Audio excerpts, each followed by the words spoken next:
네, 이스라엘은 노예의 신분에서 이제 하나님께서 탈출시켜 자유인이 되었습니다. 자유의 신분이 되었다라고 하는 것은 이제 노예와 상관없는 그런 자가 되었다라고 하는 것이죠. 그 노예의 신분은 무엇을 상징하냐면 우리가 죄의 올무에 쥐어져 있던 인생이 예수 그리스도의 보혈의 피로 말미암아 죄와 상관없는 하나님과의 단절됐던 관계가 다시 예수 그리스도의 은혜로 회복된 존재로 바뀌었다라고 하는 것을 상징하는 것입니다. 그렇게 해서 이스라엘은 애굽을 탈출하여 홍해바다를 건너 이제 약속의 땅으로 가는 그 길목인 광야의 시절을 이제 맞이했습니다. 그 광야의 시절을 보내면서 하나님의 약속의 땅에 들어가서 하나님의 통치를 받는 백성이 되기 위하여 그 기초를 준비하는 훈련의 시간들이 광야의 시간입니다. 그래서 이스라엘 백성은 광야에서 하나님의 통치를 받는 훈련, 하나님을 왕으로 섬기는 훈련, 하나님의 인도하심에 순종하는 훈련, 그리고 다른 데로 시선을 돌리지 않고 우상에게 시선을 빼앗기지 않고 우상을 섬기는 이방 민족들을 부러워하지 않는 훈련을 해야 되는 장소가 바로 광야입니다. 그리고 이 광야에서는 가나안 땅에 들어가면 이제 하나님 나라의 백성으로서 어떤 그 조직과 체계와 규모들이 갖춰져야 되는데 그 기틀을 잡는 지역이 어디냐? 바로 광야 시절입니다. 그래서 19장부터 뭐가 세워져요? 조직과 함께 18장 오늘 본문에서는 조직이 세워지고 18장에서 19장 들어가면서는 하나님의 언약이라고 하는 규범을 주시죠. 규례를 주시는데 이런 것들이 바로 하나님의 나라 백성이라고는 어떤 이 민족을 세워가는 그 기틀이 마련되어지는 것과 같은 겁니다. 그래서 그 언약을 주시기 전에 오늘 이 조직을 세우는 장면이 나오는데 우리가 저번 주에 그 말씀을 나눴어요. 이드로가 지금 모세를 찾아와서 하나님에 대한 이적의 이야기를 듣고 하나님을 찬송하며 번제를 드림으로 이스라엘의 어떤 언약 공동체 안으로 들어오게 되는 이 사건이 순서상으로는 시내산 언약을 받기 전에 배열이 되어 있지만 어떤 역사적인 자료나 드러난 문헌들을 통해서 볼 때는 무엇에 대한 가능성이 더 많냐면 시내산에서 언약을 받은 그 다음에 찾아온 것일 가능성이 더 많다라고 말씀을 드렸습니다. 물론 전일 수도 후일 수도 있지만 제가 보는 어떤 자료나 이런 것들을 정리해서 보는 견해는 바로 시내산 다음에 있는 사건이에요. 그럼에도 불구하고 이 앞에 온 데는 바로 19장부터는 본격적으로 하나님이 나라를 세워가시는 장면이고 그 앞전까지는 그 기초를 세우는 또 부분에 해당되기 때문에 이 이드로를 통해서 어떤 하나님 앞에서 어떤 조직을 세우는 이 부분을 앞에다 두고 그 다음에 본격적으로 민수기 10장까지 이어지는 규례의 내용을 뒷부분으로 밀어놓은 거예요. 그러니까 오늘 그 규례를 받기 전에 모세는 이드로를 통해서 조직이 세워지는 이 장면을 조금 더 앞세워서 우리에게 전하는 것이 더 좋겠다라고 판단을 한 것이죠.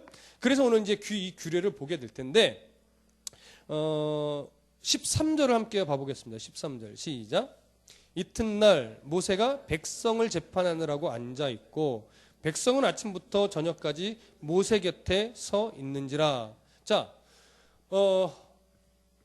이스라엘 백성들이 각자의 문제를 가지고 모세 앞에 찾아옵니다. 그럼 모세는 한 사람 한 사람 그 문제들을 듣고 그것을 통해서 하나님의 어떤 마음을 중심에 두고 재판을 합니다.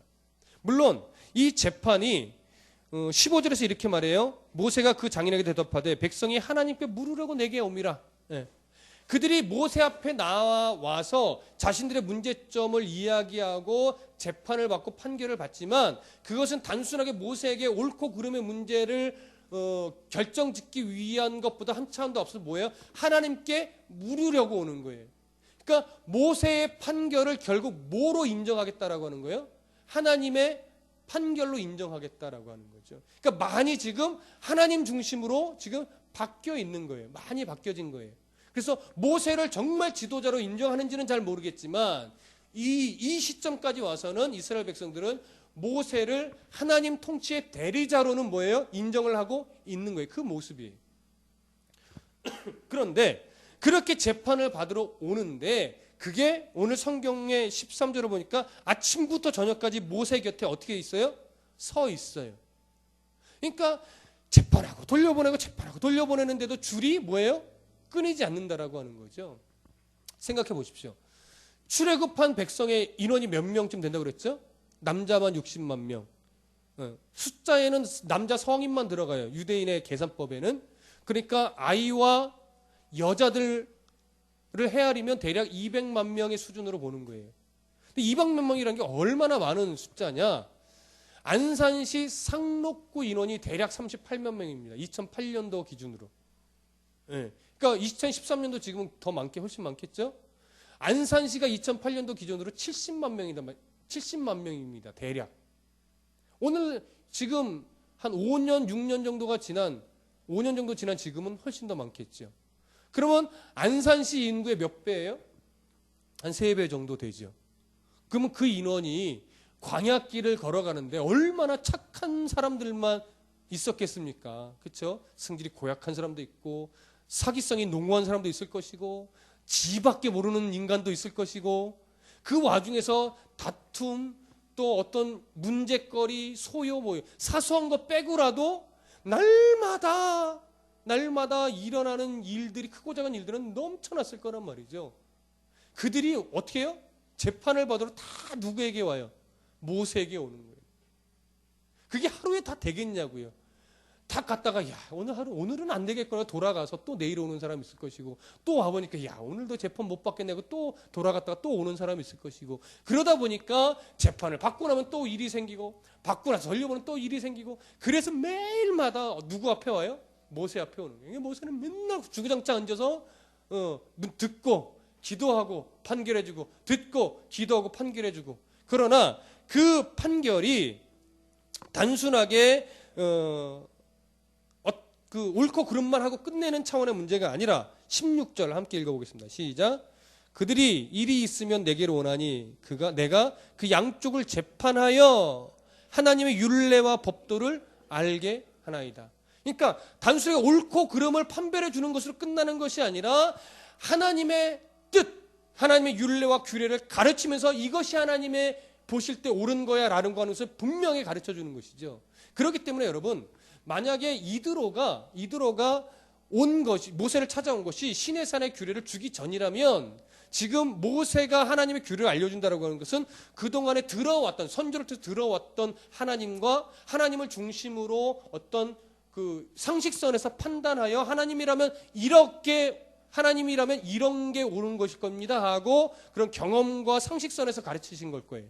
그러나 모세가 시내산의 규범을 어느 정도 받은 이후에 온 사건이라면 아마 여기서 말하는 율례와 법들을 알게 한다는 것은 철저하게 무엇이 기준이 돼서 하나님이 시내산에서 준 규례와 규범이 기준이 돼서 판결을 해 주었을 겁니다. 그러니까 전자로 이해하고 후자로 이해하고는 큰 문제는 없어요. 다만 저는 후자 쪽의 가능성을 더 많다라고 보는 입장이 있다고 하는 거예요.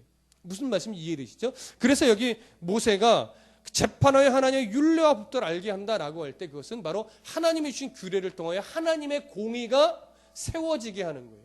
절대 한쪽에 치우치거나 사사로운 감정으로 재판하는 것이 아니라 하나님이 주신 분명한 율례와 규례, 하나님이 주신 마음을 가지고 그래서 공의의 하나님과 사랑의 하나님이 공존하여 이스라엘 백성들에게 가르쳐지도록 그래서 잘못하면 어떻게 돼요? 하나님이 냉정한 하나님이 돼요. 그거 아니에요. 모세의 재판에는 하나님의 율례와 법도를 따라 재판을 하되 거기에는 하나님의 공의도 세워지고 하나님의 사랑도 드러나도록 재판했을 거예요. 그때까지는. 그럼 후대로 오면서 뭐가 돼요? 사랑이 식어지고 자꾸 율례, 법도, 기준 이게 옳아 이렇게 해야 돼 라고 하는 규범만 앞세우다 보니까 변질되기 시작한 거죠. 그래서 십자가를 바라볼 때 항상 두 가지를 봐야 된다고 말씀드렸어요. 뭐요? 하나님의 공의와 하나님의 사랑. 이 두 가지를 같이 보셔야 되는 겁니다. 하나님의 공의가 사라지고 그냥 좋은 게 좋은 거야 라고 되어지면 교회가 사랑은 넘치는 것 같지만 하나님의 어떤 공의는 없습니다. 무분별해지고 질서가 없어지고 다툼도 많아집니다. 근데 또 하나님의 공의만 앞세우다 보면 서머나교회 같이 어떻게 돼요? 처음 사랑을 잃어버리고 냉랭한 교회가 되는 거예요. 이 균형을 잡기가 참 어려운 겁니다. 그래서 하나님의 공의와 하나님의 사랑. 그래서 언제나 그리스도인의 대화 속에서는 뭐가 전제로 하는 거예요? 하나님의 마음이 기준이 되고 하나님의 사랑이 기준이 돼요. 그래서 교회 안에서는 좋은 게 아니라 옳은 게 좋은 겁니다. 그래서 교회 재정이 그래서 투명해야 되는 거예요. 그래서 교회의 모든 조직과 이런 것들이요, 그래서 투명하고 정확한 규칙하에 진행이 되되 그 진행이 누구를 지적하기 위해서 쓰여지는 것이 아니라 사랑하고 하나님의 바른 질서가 잡히기 위해서 시행되어야 돼요. 그러면 큰 문제가 안 생겨요. 근데 욕심과 탐심 때문에 뭔가 한꺼풀 가려지고 시작이 되면 언제든 그것은 문제가 생겨집니다. 재정, 조직, 그다음에 운영, 모든 것들이 투명해져야 돼요. 그래서 성도들도 딱 보고 우리 교회 재정이 이렇게 쓰여지고 있구나 아셔야 돼요. 예. 아직은 열악하지만 우리 교회 재정도 틈틈이 붙여놓습니다. 한 주 정도 게시하는데 여러분 한번 붙여놨을 때 유심히 보시는 분이 있는지 모르겠어요. 물론 그 재정이요, 아직은 부족해서 일일이 다 기재 못하는 부분도 있기는 해요. 아직은. 그러나 지금부터도 우리 교회가 선교회는 이렇게 재정이 쓰고 있고 한 주 동안 선교회 재정이 이렇게 들어오는구나. 일반 재정은 이렇게 쓰여지고 있구나. 교회 재정이 일반 재정과 어린이 교회 재정과 선교 재정 이렇게 세 단계로 분류되어 있구나. 이런 것들에 대한 이렇게 분별력을 보고 그렇게 해서 교회가 앞으로 규모가 늘어나지만 분류되고 나눠지고 쓰여지는 것은 아주 투명하게 쓰여져야 돼요. 그래서 교회는 아무리 많이 들어와도 정말 하나님 원하시는 곳에 바르게 지출되어져서 늘 조금 부족한 듯한 교회여야 돼요. 그래야 교회가 문제가 안 생겨요. 교회가 재정이요, 남아 돌면요, 거기에 항상 뭐가 생겨요? 탐심과 욕심과 문제가 생기게 돼 있어요. 그래서 교회는 언제나 조금 빡빡하게 돌아가야 돼요. 아무리 교회 재정이 많이 늘어나도 빡빡하게 돌아가야 돼요. 왜요? 하나님의 영광을 위해, 하나님의 나라와 이루기 위해 쓰어야 할 것이 많거든요. 그런데 앞으로를 대비한다 그러면서 너무 교회가 쌓아놓는데 애쓰면 항상 좀이 쓸고 동록이 생기게 되어 있습니다. 성경이 증언하는 거죠. 그래서 여러분 조금 부족한 데 사십시오. 많이 벌지 말란 얘기가 아니라 많이 벌어도 필요한 곳에 사용하여 좀 부족한 듯한 인생을 살아가는 게 내 신앙, 건강한 신앙을 지키는 데 아주 좋습니다. 그렇게 살아가실 수 있기를 소원하고요. 또 넘어가 보겠습니다. 자, 그런데 이렇게 바쁘게 열심히 사역을 감당하고 있는 모세를 향하여 이드로가 이렇게 지켜보다가 한마디 합니다. 자, 어떻게 합니까? 17절 함께 읽어보겠습니다. 시작. 모세의 장인이 그에게 이르되 네가 하는 것이 옳지 못하도다. 옆에서 돕지는 못할 망정 이드로가 이렇게 말해요. 네가 하는 것이 옳지 못하도다. 이 말을 오해하면 모세의 재판이 잘못돼, 너 그렇게 재판하면 안 돼, 이러한 뉘앙스로 여겨질지 모르겠지만 이것은 모세의 재판에 대해서 뭐라고 하는 것이 아니라 모세가 재판하는 것을 비효율적으로 하는 부분을 지적해 주는 거예요. 책망이 아니라 지적하는 거예요. 그래서 이드로가 제안하는 것이 뭐냐? 자, 21절 22절 함께 읽어보겠습니다. 시작. 너는 또 온 백성 가운데서 능력 있는 사람들 곧 하나님을 두려워하며 진실하며 불의한 이익을 미워하는 자를 살펴서 백성 위에 세워 천부장과 백부장과 50부장과 10부장을 삼아 그들이 때를 따라 백성을 재판하게 하라. 큰 일은 모두 네게 가져갈 것이요 작은 일은 모두 그들이 스스로 재판할 것이니 그리하면 그들이 너와 함께 담당할 것인즉 일이 네게 쉬우리라. 그렇죠? 조직을 세워서 천부장, 백부장, 50부장, 10부장을 세워서 그들도 작은 재판들은 그들 안에서 해결하도록 하라고 하는 것이죠. 근데 그 리더들을 세울 때의 기준이 뭐예요? 재능 있는 자, 능력 있는 자, 학벌 좋은 자가 아니라, 돈이 많은 자가 아니라 하나님을 첫 번째 두려워할 줄 아는 자. 그리고 두 번째 진실한 자. 진실은 정직과 성실이 담겨 있겠죠. 그 다음에 불의한 이익을 미워하는 자. 하나님의 공의가 무엇인지를 아는 자를 말하는 거예요. 사사로운 이익, 관계, 어떤 로비 이런 것에 휘둘려서 구분 재판을 하는 자가 아니라 하나님을 두려워할 줄 알아서 하나님의 공의를 따라 바르게 재판할 수 있는 사람. 그러니까 결국 보십시오. 하나님을 두려워하며 진실하며 불의한 이익을 미워한다라고 하는 것이 어떤 그 사람의 개인의 능력이나 학벌의 정도나 이런 것이 아니라 이런 특징들은 어디서 묻어나는 거예요? 삶의 현장에서 묻어나는 거예요. 그렇게 인정받는 사람을 찾아서 뭐 하라고요? 그 사람들을 리더자로 세우라고요. 그런데 교회가 어느 순간부터 리더자를 세움에 있어서 기준이 이런 것들로 되는 경우가 많아요. 첫 번째, 학벌. 공부 잘하고 뭐 가방끈 긴 사람. 그러다 보니까 교회의 어떤 목회자를 청빙할 때도요, 첫 번째 전형이 뭔지 아세요? 유학 갔다 오신 분, 원어에 능통하신 분, 그 다음에 박사학위 소지자. 저는 하나도 해당이 없어요. 그러니까 어디 갈 수가 없어. 유학을 갔다 오기를 해. 무슨 원어에 볼 줄은 알지만 능통하진 않아요. 박사학위 근처에도 못 가봤어요. 그러니까 이런 것을 전제로 보는 거예요. 그러니까 이런 것에서 일단 서류가 다 커트당합니다. 몇백 통이 와도 일단 유학 안 갔다 왔으면 제껴. 박사학위 없으면 제껴. 그 사람이 하나님을 향해서 얼마나 하나님을 두려워할 줄 아는 목회자인가. 하나님 앞에 얼마나 진실한가. 하나님 앞에서 얼마나 불의를 미워하는 자인가.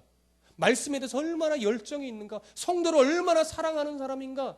이런 것에 대한 주변 조사를 할 수 있잖아요. 그분이 어디서 뭐 부격자를 했다고 그 목사님한테 이분은 어땠었습니까?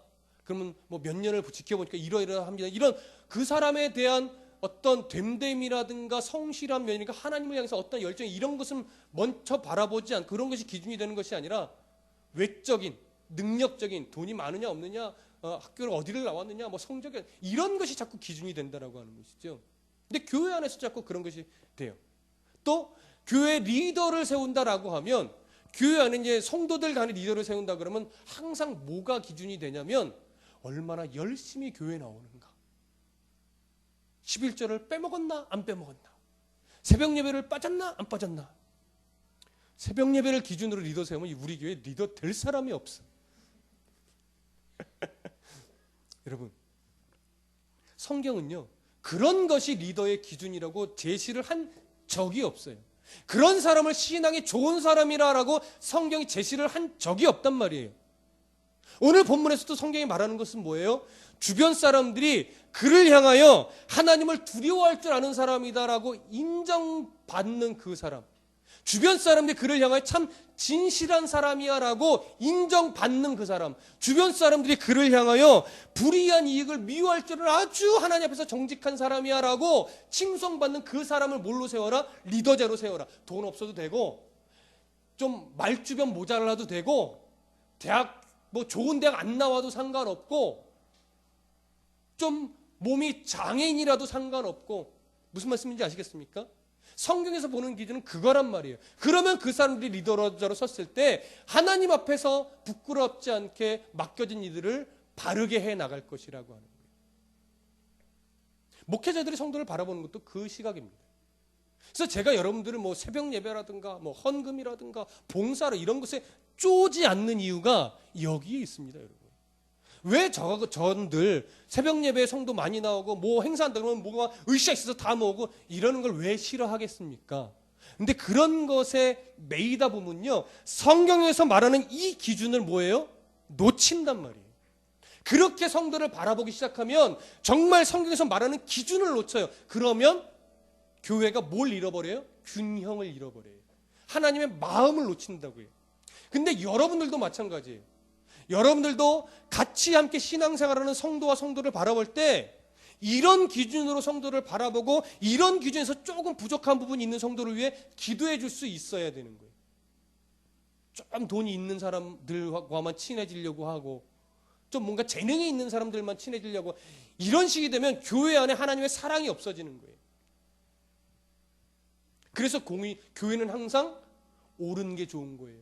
하나님의 공의와 사랑이 같이 가는 거예요. 감싸줄 건 감싸주고 또 관계가 되면 신앙생활은 이렇게 하는 거야 라고 바르게 또 지적도 해줄 줄 알고 그렇죠? 그래서 저도 여러분과 늘 밀당을 하는 거예요. 때로는 제가 근데 왜 새벽 예배 안 나오시냐고 이해하기도 하잖아요. 그건 나와야 좋은 성도라고 말하는 것이 아니라 나오면 유익이 된다라는 차원에서 조금 더 힘을 내세요라고 권면하는 것이지 여러분들 제가 두 눈 시퍼렇게 뜨고 새벽 예배 얼마나 열심히 내나 제가 지켜봐요. 이런 차원의 문제가 아니란 말이에요. 그럴 것 같으면 제가 새벽 예배 출석부 만들죠 저기다가. 그렇지 않겠어요?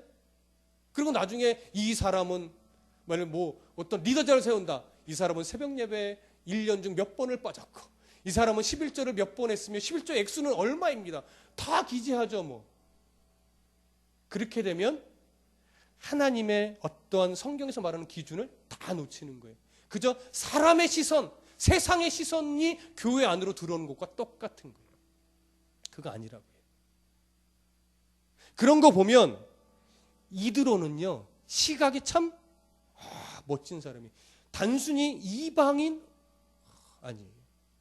근데 이 이드로가 이렇게 제안했을 때, 이 제안을 하고 나서, 근데 이 제안이 정말 어떤 뭐 하나님으로부터 아직 배운 게 없잖아요. 이드로가 아직 이제 내가 하나님을 알았습니다. 이제 내가 하나님께 하나님 백성이 되겠습니다. 이제 고백한 사람이에요. 그렇다면 이드로가 이런 제안을 할 때 다분히 이 제안은 자신의 경험도 포함이 될 것이고 자신이 갖고 있던 상식선에서 판단을 했을 거란 말이에요. 그렇죠? 무슨 말씀인지 이해되시죠? 상식선에서 이렇게 하는 것이 더 효율적이야라고 하는 것이 로 판단을 내렸고, 그걸 가지고 모세에게 제안을 했고, 그 다음에 한마디를 덧붙인다고요. 자, 보세요. 23절 함께 읽어봅니다. 시작. 네가 만일 이 일을 하고 하나님께서도 네게 허락하시면 네가 이 일을 감당하고 이 모든 백성도 자기 곳으로 평안히 가리라. 자, 이 일을 네가 생각해보고 적용해볼 때 하나님도 이것을 기뻐하신다고 판단되어지면 그때는 이 조직을 세우라는 거예요. 그러니까 이드로가 참 나름대로 이 부분에 안에서는 지금 겸손한 것이고, 하나님 중심으로 내가 상식선에서 내 경험 안에서 이렇게 판단하고 효율적인 것이라고 제시를 했지만, 그래도 이것이 하나님 앞에서 하나님도 기뻐하실까라고 하는 것을 자신도 나름대로 고민을 해본 거예요, 안 해본 거예요? 해본 거죠. 그러고 나서 하나님이 보실 때도 문제 없겠다라고 자신이 생각되어지니까 누구에게 제안해요? 모세에게 제안하고, 그럼 모세에게도 너도 생각해보고 하나님 앞에서 하나님도 옳다라고 허락하시면 그때 온전하게 적용하라고 하는 거예요. 그렇다면 여러분 보십시오. 오늘 이 부분과 이렇게 해서 50부장, 100부장, 50부장, 10부장 세웠다면, 천부장도 세웠다면, 지금까지는 모세가 하나님을 통해서 정말 기적 같은 일을 많이 벌였잖아요. 하나님 모세를 통해서만 일었단 말이에요. 그런데 이제 하나님이 모세를 통해서도 이 얘기를 해줄 수 있는데, 누구를 통해서 이 얘기를 모세에게 해줬어요? 이드로를 통해서 해줬어요. 첫 번째는 굳이 이드로를 통해서 해줄 이유가 있었나? 라고 볼 때 굳이 해줄 필요는 없었어요. 근데 하나님은 왜 이드로를 통해서 했을까요? 하나님은 모세만 사랑해요? 하나님은 모세만 쓰기를 원하세요? 아니란 말이에요. 아말렉과의 광야를 나올 때까지, 홍해바다를 건널 때까지는 모세 한 사람만을 통해서 하나님이 일하셨어요.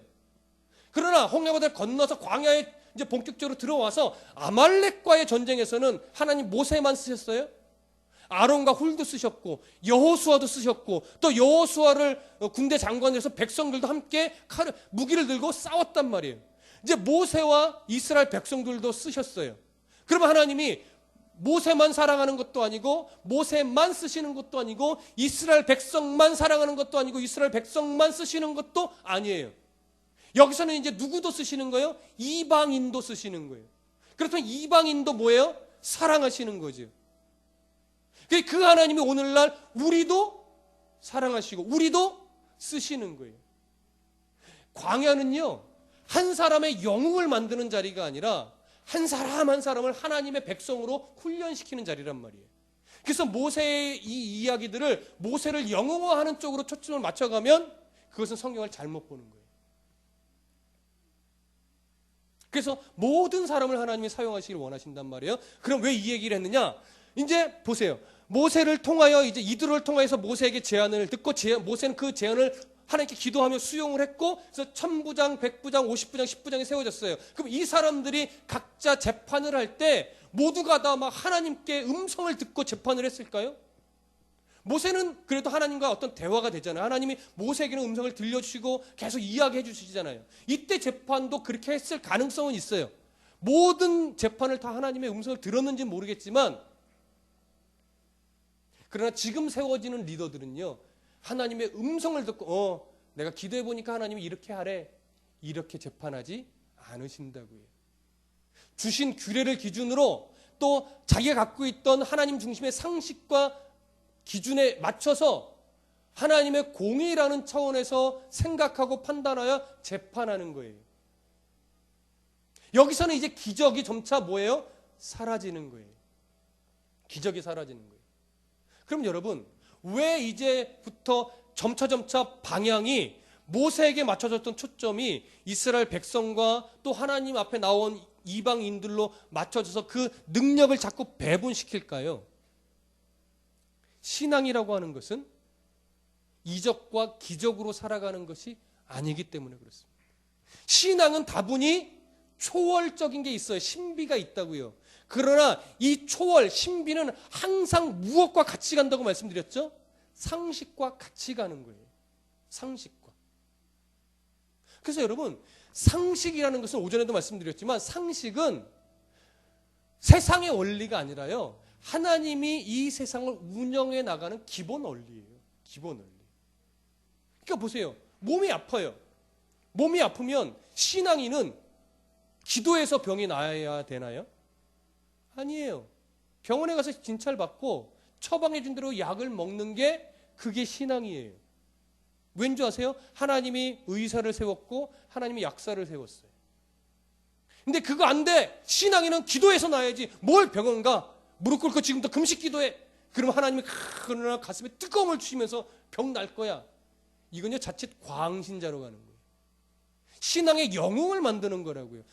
신앙은 신앙의 영웅을 만드는 게 아니에요. 하나님의 통치가 뭔지를 알고 어떻게 통치를 받는 것인가를 알고 그 가치와 기준을 갖고 살아가는 거예요. 하나님이 상식이라는 것을 만드셨다고요. 하나님이 자연 질서를 만드셨고 하나님이 그 안에 과학이라는 걸 숨겨놓으셨다고요. 그래서 인간이 발견하는 과학은요 다 하나님이 만들어진 창조의 원리 중에 한 모퉁이들을 계속 발견해내는 차원밖에 안 돼요. 그 안에 상식이라는 것도 있는 거예요. 그럼 보십시오. 믿음이라는 것이 상식과 같이 가는 것이 만약에 아니라면, 그리고 과학이 하나님의 질서가 아니라면 이렇게 돼야 돼요. 보통 교회를 세우면 종탑을 세우죠. 종탑 위에는 뭐가 있습니까? 십자가가 있죠. 근데 십자가 위에 하나 더 있어요. 뭐가 있을까요? 피뢰침이 있어요. 그러면 여러분, 믿음이 있는 교회라면 교회에는 벼락이 칠까요, 안 칠까요? 그냥 믿음은 안 친다는 게 우리가 갖고 있는 그냥 예전 신앙처럼 같은 믿음이죠. 하나님이 예배하는 교회에 벼락을 친다는 게 말이 돼요? 그러니까 우리는 믿음으로 피뢰침 안다는 거지. 그게 믿음이 아니라고요. 하나님이 자연 질서를 주셨을 때 벼락은 높은 곳에 치는 거예요. 그러니까 당연히 진짜 믿음은 뭐냐? 하나님이 내신 자연 질서가 어떤 것인 줄 알고 벼락 맞지 않기 위해서 십자가 위에 피뢰침을 다는 게 그게 믿음인 거예요. 근데 우리는 마치 믿음하면 과학을 거부하고 어떤 논리를 제끼고 그저 아주 신비하게 하나님을 의지하는 이게 신앙인 것처럼 여긴다고요. 아니에요. 그러면 천부장, 백부장, 십부장 세울 필요가 뭐 있어요?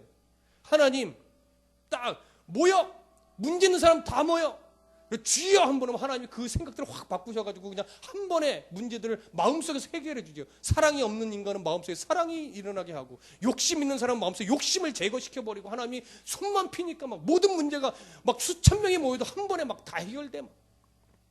신앙은 그렇게 신비하게 가는 게 아니란 말이에요. 초월적이고 신비적인 면이 있지만 언제나 무엇과 함께? 상식과 함께 가요. 이거 놓치지 마세요. 이것이 균형이 깨지면 다 뭘로 가는 거예요?